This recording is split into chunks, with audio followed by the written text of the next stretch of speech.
This may be one of the most important and the most challenging questions that we can ask ourselves when it comes to intimacy and relationships. And that is, am I with the right person?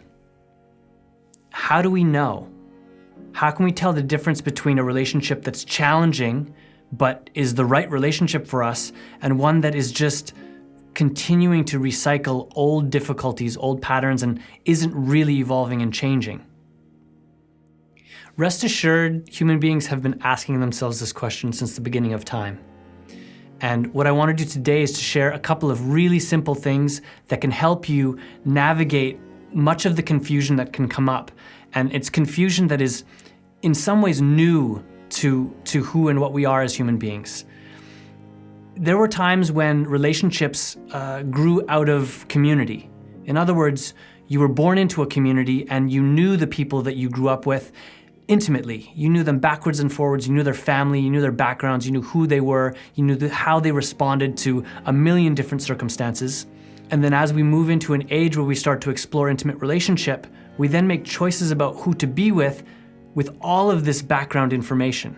That's how human relationships started. We don't live in that world anymore. And what that does is it creates all sorts of new challenges for us to navigate in terms of how do we really know each other? How do we really understand someone's deepest values and commitments? And so in the video today, I want to share a couple of things that I've found in my life and in the work that I do with people that just makes a massive difference. One thing we want to get clear about if we're going to make sense of whether the person in front of us, the person we're currently with, is the right person for us, is to know something like, what game are we playing? And this is a question that most people aren't deeply exploring. And what I mean by what game are we playing, I mean, what are you really here for? What are you up to in your life? If everything were taken away from you and you had to start over from scratch, what would be most important? What would be what you would come back to continue investing in or to move forward in your life? Understanding the game we're playing is important because if we want to make a relationship work, it's actually vital that we're playing the same game. And over and over and over again in my work with people, what I discover when people are having a lot of difficulty in their relationships is that they're not playing the same game. And even worse, they don't even know that they're not playing the same game. So then the question becomes, well, how do we find out? How do I discover what game I'm playing and whether my partner is playing the same game as me? One thing we can look to is, what have we populated our lives with? What are the things that are important to us? What will we sacrifice in order to maintain in our lives? These types of questions start to uncover an underlying reason for being that is really the game we're playing with our lives. So for some people, that might be a sense of well-being, maybe happiness. Maybe people are wanting to create wealth and stability for themselves and their family, and that's their game. Whatever your game is, compatibility becomes a central piece in terms of what makes relationships work. But it's not the only piece.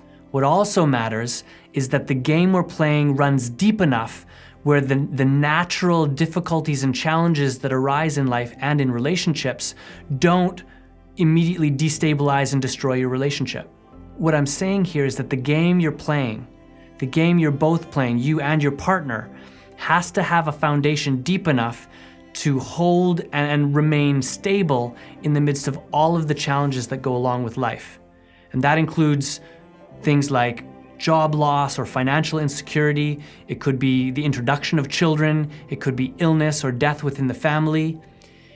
If you want a relationship that really lasts, if you want a relationship with roots that allows you to grow into the distant future, what you need is a why, a reason for being, and a game worth playing that can stand the test of all of those things.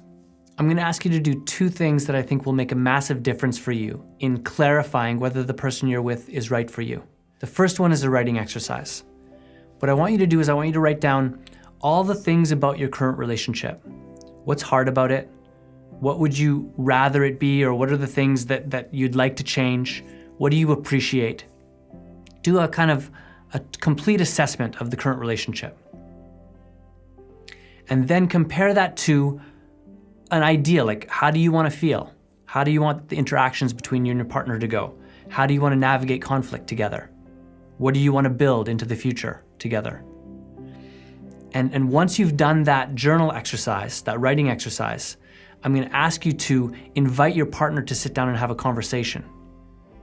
If you haven't already talked about your core values, things that are most important to you, what kind of relationship you want to build, and how you plan to go about building it, that's the first conversation to have. If you feel like you've talked about all that stuff and you still feel like you're not quite on the same page, then the conversation is a bit different, maybe a bit edgy. But the conversation is about, why is it that I don't feel totally connected in this relationship? Ask your partner whether they feel the same way. This kind of a conversation for some people it's like death. They don't want to have it. They don't want to engage that dialogue because they're afraid that it'll mean the end of the relationship. But what I'm inviting here is a kind of transparency exercise, first with yourself and then with your partner, that cuts through all of the kind of false construction and the false behavior that is, instead of designed to kind of deepen authenticity and connection and intimacy, is designed to kind of cover up the truth that's there in the hopes that we can kind of maintain a relationship in the absence of that truth. So what then you can move into is a kind of dialogue with your partner that cuts right to the heart of, what are we doing here? What are we really up to? And if those things are the same and things still don't work, what adjustments do we need to make? What changes can we choose? What compromises might be required for us to make the thoughts and feelings and ideas that we have about our perfect relationship a reality in our day-to-day? Try those two things. The writing exercise where you deeply explore the current nature of your relationship, what works, what doesn't, what you like, what you don't, and compare that to how you really want it to be. And then, if you're willing, and if your partner is willing, have a sit down and conversation about why there's a disconnect, why there's a difference between how it is and how you'd like it to be.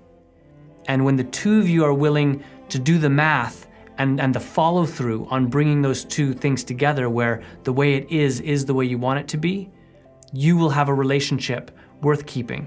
You'll have a relationship that's sustainable, and you'll have a relationship that you know the person you're looking across from is the right person for you. So I wish you well, and I look forward to sharing more.